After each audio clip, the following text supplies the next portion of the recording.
മരണത്തിനും ജീവിതത്തിനുമിടയിൽ ഒരു നൂൽപ്പാലമുണ്ട്.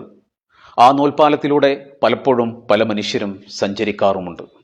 ഇവിടെ പലപ്പോഴും രമേശൻ അത്തരത്തിലുള്ള ഒരു നൂൽപ്പാലത്തിലൂടെയാണ് സഞ്ചരിക്കുന്നത്. അവൻ്റെ ഉള്ളിൽ അടങ്ങാത്ത സ്നേഹത്തിന് വേണ്ടിയുള്ള ആ ഒരു ദാഹമുണ്ട്. അവൻ്റെ ഉള്ളിൽ എവിടെയോ നഷ്ടപ്പെട്ട സ്നേഹത്തെ തിരിച്ചു പിടിക്കാനുള്ള ഒരു വ്യഗ്രതയും വേവലാതിയുമുണ്ട്. പക്ഷേ അത് എപ്പോഴും ഒരേ തരത്തിലാവണമെന്നില്ല. ചില സ്നേഹങ്ങൾ അത് വഴക്കിലൂടെയാണ് ചിലർ പ്രകടിപ്പിക്കുക. ചിലർ അത് പ്രകടിപ്പിക്കുക വേദനിപ്പിച്ചുകൊണ്ടായിരിക്കാം. അത് ഇനിയും കൂടുതൽ സ്നേഹം കിട്ടണമെന്നുള്ള ആ ഒരു അടക്കാനാവാത്ത അഭിവാഞ്ച കൊണ്ടാണ് ഇവിടെ രമേശൻ സഞ്ചരിക്കുകയാണ്. രമേശന് നിഴല് പോലെ കൂട്ടായി സുജയും. ഹരിദ്വാറിലേക്കുള്ള യാത്രയിൽ സുജ കൂട്ടാകുമ്പോൾ രമേശൻ ചരസിൻ്റെ മാന്ത്രികമായ മഹാലഹരിയിലേക്ക് കടന്നു പോകുമ്പോൾ സുജ അത്ഭുതപ്പെട്ട് രമേശനെ നോക്കുന്നുണ്ട്. രമേശൻ്റെ മുടിയിലൂടെ സുജ ഒരു മാതാവിൻ്റെ സ്നേഹവാത്സല്യത്തോടെ തലോടുന്നുണ്ട്. അവൻ്റെ കണ്ണുകൾ പാതി അടയുമ്പോൾ, മയക്കത്തിലേക്ക് പോകുമ്പോൾ അവൻ അമ്മയുടെ ഒരു സാമീപ്യം അറിയുന്നുണ്ട്. അതെ, വേദനാജനകമായ സ്നേഹവും സ്നേഹത്തിന് വേണ്ടിയുള്ള വേദനയും എല്ലാം മനുഷ്യനെ മുന്നോട്ട് നയിക്കുന്നത് അടങ്ങാത്ത ഈ ആർദ്രമായ സ്നേഹത്തിന് വേണ്ടിയുള്ള ഒരു കനിവിന് വേണ്ടിയാണ്. ഹരിദ്വാറിൽ എത്തപ്പെട്ട രമേശൻ ഹരിദ്വാറിൻ്റെ ഗലികളിലൂടെ നടക്കുമ്പോൾ മനുഷ്യജീവിതത്തിൻ്റെ ദൈന്യതകളെ തിരിച്ചറിയുന്നു, മനുഷ്യജീവിതത്തിൻ്റെ നിസാരതകളെ തിരിച്ചറിയുന്നു. അവിടെ നിന്ന് അടുത്തൊരു യാത്രയിലേക്ക് അവൻ പോകുമ്പോൾ അവിടെ അവൻ അറിയുന്നത് ഈ മനുഷ്യൻ എങ്ങനെയാണ് ജീവിച്ചു പോകുന്നത് എന്നുള്ളതാണ്.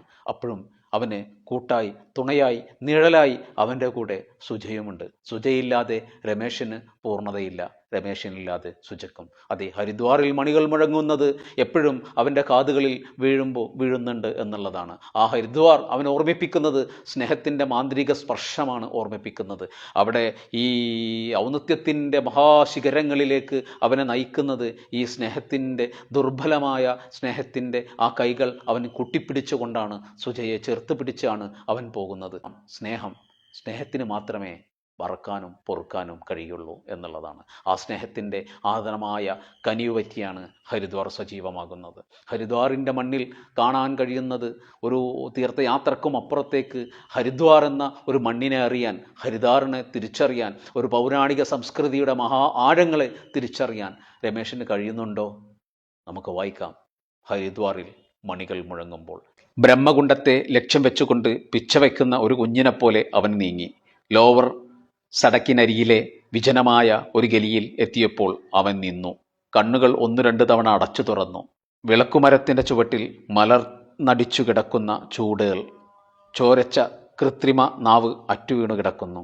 ദൂരെ തെറിച്ചു വീണ തൃശൂലം, വായുടെ മുകളിൽ പാതി തുറന്ന കണ്ണുകളിൽ ഉറുമ്പുകൾ.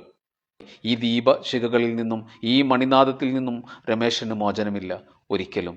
ഹരിദ്വാറിൽ മണികൾ മുഴങ്ങുമ്പോൾ അവിടെ സമാപിക്കുകയാണ്.